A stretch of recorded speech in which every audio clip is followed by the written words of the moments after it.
Okay, so I left off discussing the importance of teaching our students about copyright and passing that along to them. In doing research on how to best address this and to try to come up with some resources that students may find interesting, I happened to stumble across this foundation called the Copyright Alliance Education Foundation.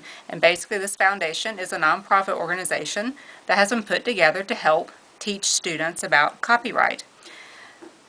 This website, or this organization, offers educator's guide and also offers curriculum that goes across many different subjects and how you can incorporate copyright into your instruction. We're going to watch about a 12-minute video, and I know that as teachers right now you're dealing with Common Core and you have so many different things going on right now, and probably the thought of teaching copyright to students as separate lessons is probably the last thing on your mind right now. However, in the video it gives you ideas on how you can actually find teachable moments to teach your students about copyright as you go throughout your lessons. Okay, so we will take a look at that, and you can pause this taping and come back when we're done. Okay.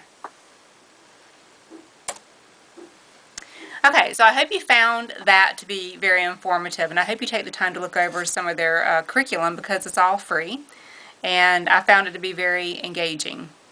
So next will be any questions that you might have addressing copyright.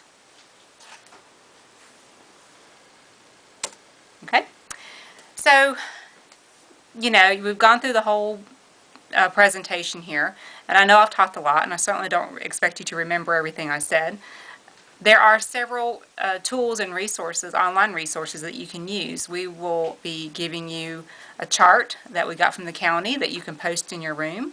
We also have an additional print tool that you can use. And if you're still not sure, there are some online resources that can help you.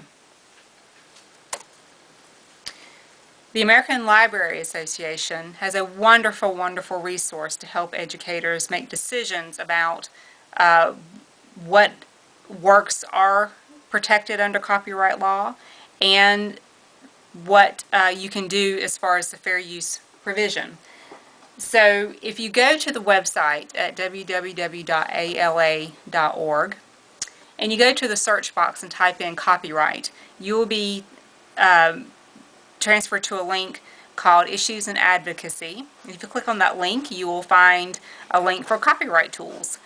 And in the copyright tools, you have the public domain slider, the fair use evaluator, and the copyright genie. And I find this to be wonderful, wonderful tools. The public domain slider is a tool to help determine if the copyright status of a work that is first published in the United States. You want to know what that status is. There is an arrow that goes down the side of the page, and you take your cursor and you run over the arrow, and you can see exactly whether something is or is not protected by copyright law. And you can also find out if it is. It can give you an estimate of how long it might be protected and under what conditions. Because this states that, it's pretty obvious that before 1923, works are now part of the public domain, but works after 1923 can be a little difficult to determine because of varying copyright registration requirements over the years and because the term of copyright has changed a number of times. So check this out if you have a question about whether something falls under copyright law and what the circumstances surrounding that may be. The Fair Use Evaluator. This is an awesome tool. This tool can help users understand how to determine if the use of a protected work is actually in fair use. And in using this tool, you can actually go into the web page, type in the work you want to use, type in some other information as to why you want to use it, what your purpose is, and a few other things. And what it will do is help you think through whether what you're wanting to do is in fair use. And it will actually provide you a timestamped PDF document that you might be able to use to support a fair use claim if you ever had to. Now, this is not legal advice, they state on their website, but this does help you evaluate whether something specific that you want to do is actually in fair use. So basically, you define your criteria and then see how it works. And then another tool that I found to be very interesting is the Copyright Genie. And basically, the Copyright Genie will help you find out if a work is covered by copyright, calculating its terms of protection, and collecting and publishing the results as a PDF to save for your records. So, another wonderful tool, just kind of as a checks and balances to make sure that you are clear that what you are doing is not breaking any copyright law.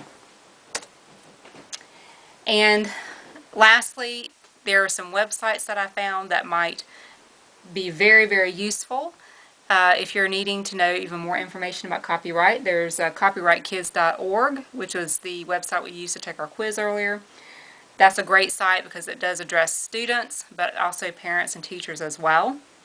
There is the copyrightsite.org, which it seems to be geared toward educators and it's very simple to understand. There's copyrightfoundation.org, which is the site that we use to watch the video that has the free curriculum and the educator's guide. NC WiseOwl is also a wonderful resource. It includes copyright-friendly resources for graphics, audio, text, and audiobooks. And then, of course, you can always refer to the North Carolina Department of Instruction as well.